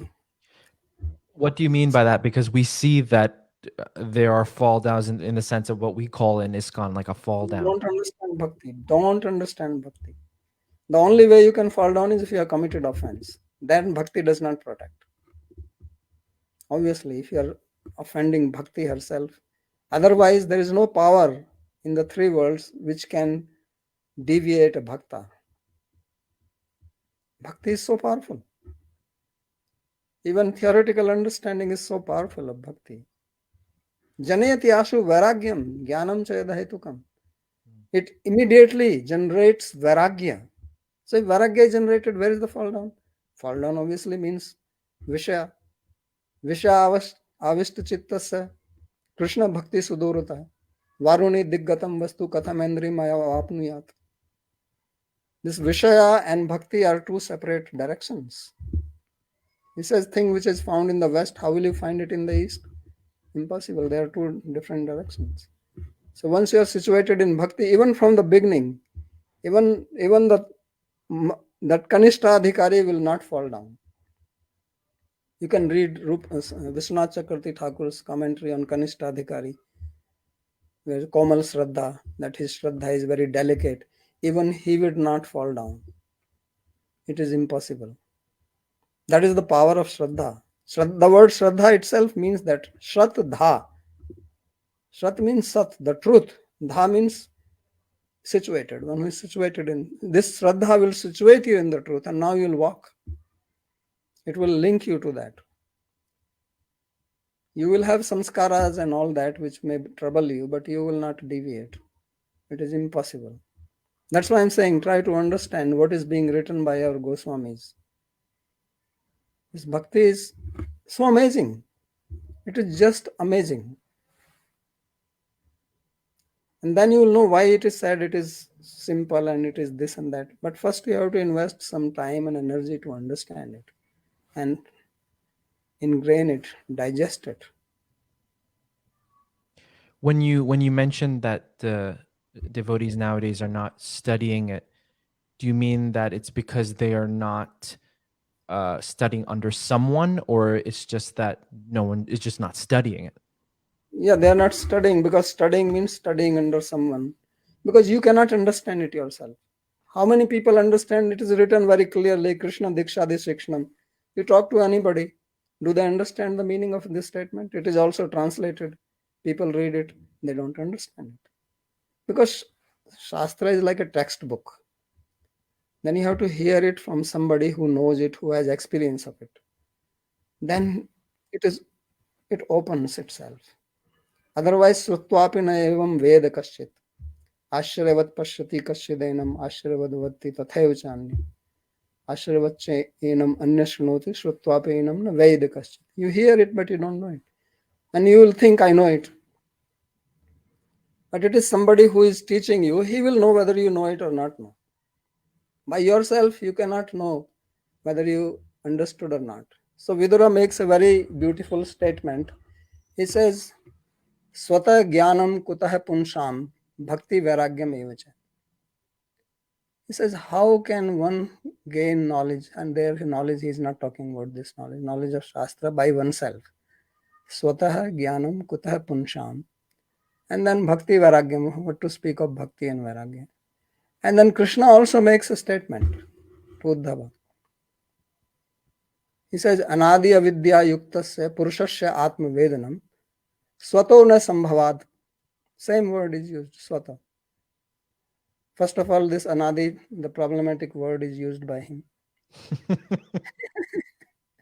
So he says that the Purusha, the Jiva, the living being, the living entity, is conditioned without a beginning by avidya. Anadi avidya yuktasya purushasya atma vedanam. Atma vedanam means knowing about Atma, where Atma means Bhagavan. Because you cannot know even yourself without his help. So swato na sambhavat. Very clearly says it is not possible by oneself. Then how is it possible? Anyado tattvagya jnanado bhavet. He says another person who knows the tattva, he can give knowledge, jnanada bhavet. It's very clear. So that's why you have to study. That is the whole system. That is what parampara means. Why do we call it parampara? What is the meaning of parampara? It doesn't matter whether it is Diksha parampara, now also this another issue, Siksha parampara, Bhagavat parampara, fine. I have no problem if you have Siksha parampara, but show me where is the Siksha parampara. Show me which guru has studied from his guru. Bhagavat parampara, I don't even know what Bhagavat parampara means, but show me. Otherwise, Bhagavatam itself says, Tatra Bhagavatan Dharman Shikshet Guru Atmadaivata. It's saying you should study from your guru Bhagavad Dharma. So it is a school. That's why we call it a school. Gaudiya Vaishnavism is school. You have to study. Yeah. Because bhakti is not of this world. Other things you can understand by self-study. Bhakti is nirguna. Our mind is saguna. Our experiences are saguna. They're all material. They are within the gunas of Prakriti. Our senses are also made of gunas. So whatever you can understand, it will be always in gunas. Because the way you understand anything new is by comparison.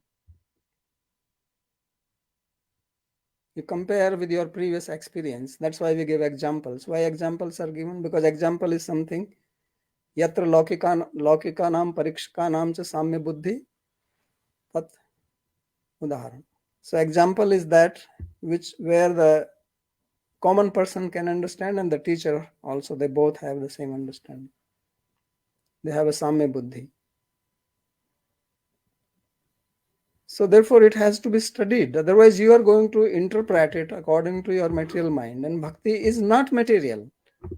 I'm sure every devotee will agree with it. So if it is not material, how will you understand it with your material mind?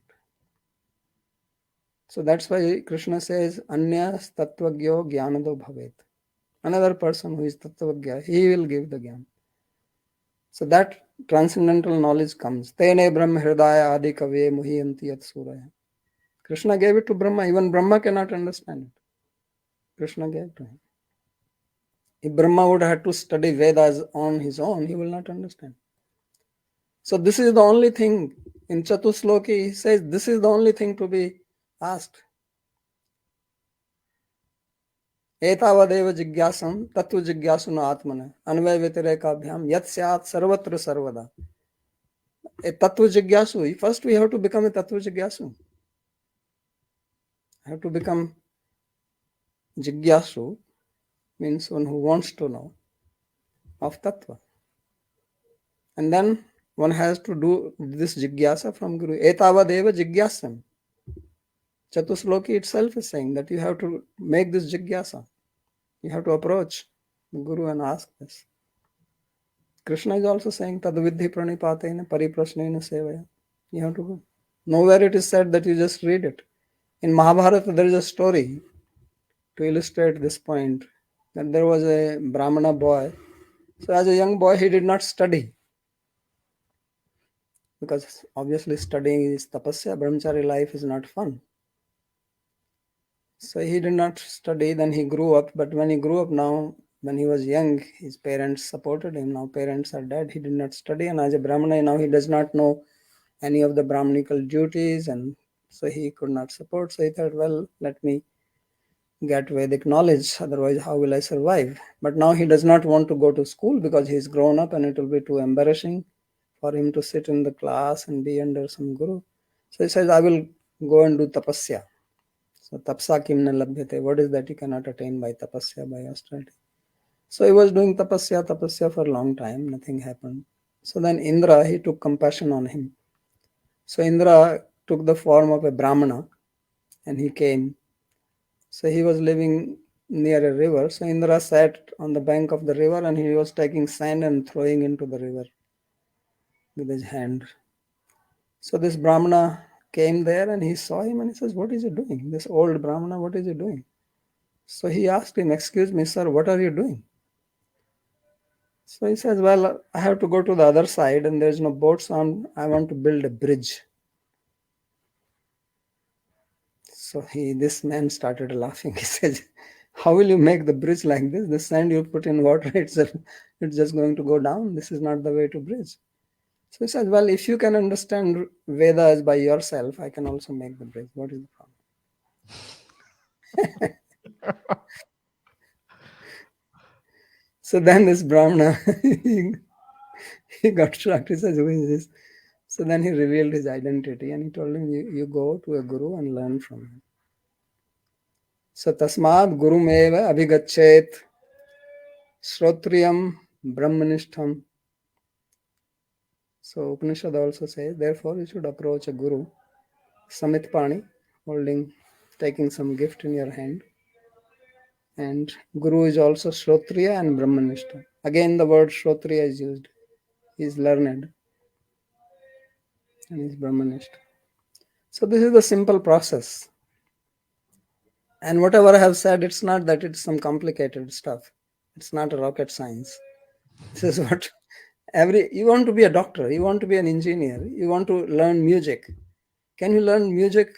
Can you become a great musician just by listening or taking some book and reading it? Especially classical music. No, you would not know what raga is this and what is the difference between this raga and that raga. Yeah. Now, these are material things. What to speak of bhakti? We are trying to know the Supreme Person who is most knowledgeable. How are you going to deal with somebody who is so knowledgeable if you don't understand his personality, which comes only from Shastra? So therefore Krishna makes another statement. He says, Ya Shastra vidhim utsrijya vartate kamakarata na sa siddhim avapnoti na sukham na param gatim. He says those who do not follow the Shastra vidhi, the process described in Shastra, and function according to their own whims, and whims doesn't have to be just pure whim, it's just your understanding by reading book or this or that. That's also whim, because nowhere it says that you have to do like that. So it says nasa siddhim avapnoti, he will not attain perfection, which means whatever you are trying to attain, even if it is material thing, you want. Na sukham, you won't attain happiness. Param gatim, the supreme destination, prema, bhakti, whatever, sadhya bhakti, you will not get it. It's a very clear statement, and it's from Bhagavad Gita. There's so many other statements like that. Thank you for relaying all the whole story of how it all kind of materialized to now. We do have like about 15 more minutes before we end, but I did want to ask you something about your work with Vedic psychology, because I understand that you organized, or someone in connection with you organized retreats on psychology and how it's important for. Why do you think it's important for our Gaudiya community to kind of pay attention to psychology? Because I think not only when we preach to others, but also when in our own life and practice, it's like something. Why is it important for us to kind of study that? Yeah, it is important from 2 points of view. The first is that we are coming from so many different backgrounds, and according to Vedic psychology, which I have accumulated different points, it's not that Vedic psychology is not a subject in anywhere in the Vedas or anything, but reading Bhagavad Gita, reading Yoga Sutras, reading Sankhya philosophy, Bhagavatam, all that, I have gathered some knowledge, Smriti Shastras. So what happens is that this human body is a machine. We have basically 4 inner parts in it, which are very important to understand. We have a chitta, we have ahankara, we have manas, and we have buddhi. And they all 4 have different functions. So just like, to give you an analogy, we have a computer.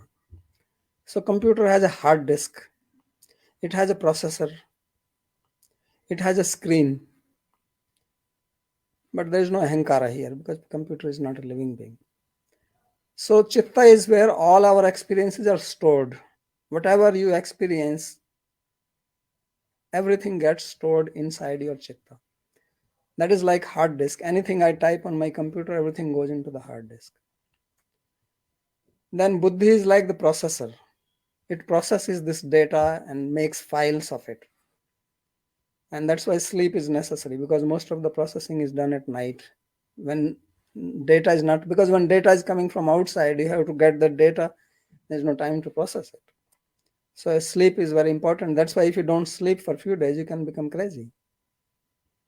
Because now everything is haphazard, nothing is organized. That's what a crazy person means. Disorganized. Crazy person means the mind is disorganized. Otherwise, externally he looks fine. So therefore, buddhi does that function. It has many other functions. I'm speaking in brief. I'm just trying to summarize. Then manas is like the screen of the computer. What is in the chitta, you don't know anything about it. What buddhi is doing, you don't know much about it. But what you know is what comes on the screen of the mind. Like what is in the hard disk, I do not know. How the processor is doing things, if I click here, it opens a file. How it does, I don't know. But what I know is what comes on the screen, and then okay, this is in this file. So same is what we know in our screen of the mind. So what happens, why I'm telling this brief introduction, is that as a child, when you are born, besides your vasanas coming from the past life, the slate from this life is clean. And the child is absorbing everything. If you have noticed a baby lying on the cradle, he absorbs a lot. His senses are very alert because he is not into future plans and the past sadness or anything. Nothing like that exists for him. So he lives in the present, what you say, here and now, that famous book of Eckhart Tolle or whatever. So child is actually like that. Animals are also like that, but animals don't have chitta, or it doesn't work like that. So then what, everything gets recorded, and you are also learning the language, you are also learning the words, you are also learning the emotions through this process. By the time you are 7 years old, or by the time your what you call the milk teeth fall down and you get the new teeth, 90% of your programming has been done. And this is what will guide your life for rest of your existence here. After that, it is only 10%. So therefore, it is very important, if I'm a teacher, it is very important for me to understand the psychology of this. What is the background of this person? Where is he coming from? Because then I understand why this person is behaving this way. Because devotees also have a lot of problems in their relations or with guru or among each others, and all this criticism and backbiting and politics and all these things go on or not. Why is this happening? Because it's all programmed inside. And they're depressed, they're angry, they're sad, all types. Some devotees through tantrums, and then there are devotees who look like pure devotees, but actually they may be codependent. Codependent looks like a very nice devotee. So there are some devotees who are narcissistic, and then there are some codependent. They make a very nice combination, and it looks like everything is going on very nice, but it's not going very nice, and it sooner or later falls apart. Right. So this is one thing which has to be understood. And second thing, since we don't have much time, is that actually all our Shastra is about psychology.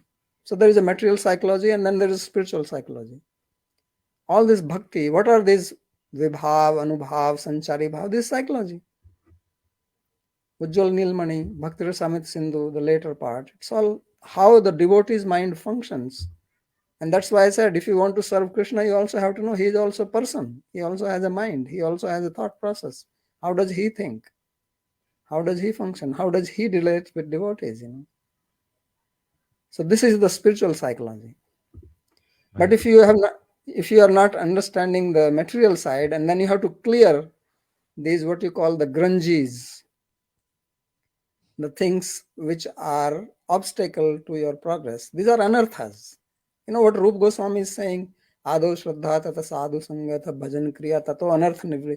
These anarthas, what are these anarthas? These are all samskaras which will sprout up and then make you think all this Ghanatarla, Visha Shangara, all these things up and down and not able to do this. Niyama Kshama, which Vishnu. These are all samskaras playing with you. And unless you clear them, you will not come to the Nishtha stage. So then only you come the Nishtha. Then only it becomes smooth. Although we say bhakti is very easy, it is easy once you come to the Nishtha platform. Before that, forget about easiness. There's no easiness. And that's where many people are stuck, and they don't know how to get out of it. So my program was that, everybody should understand this Vedic psychology, how your own mind functions, your own problems, and take help. And I devised some techniques how to clarify, how to rewrite your hard disk, basically, like you do Formatting.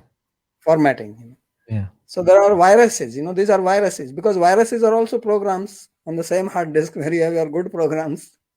Right. So you call them seed and weed. So how to get rid of these viruses from there?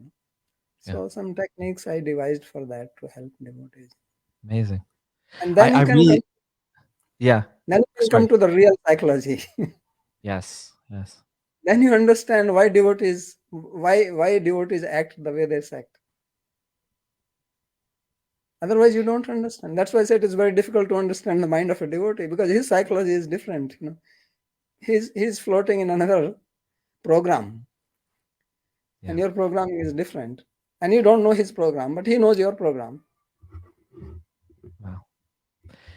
I really hate to rush you on this big topic because it's such a vast topic, and it seems like it can go. You can really elaborate on this topic. So maybe if you please, maybe you can bring you on again and talk about this specific topic, psychology, because that's just the little bit that you just said now in the past 10 minutes is like very fascinating, because it's so important to try to understand oneself, as well as why Very important. devotees might act a certain way, or why you may act a certain way.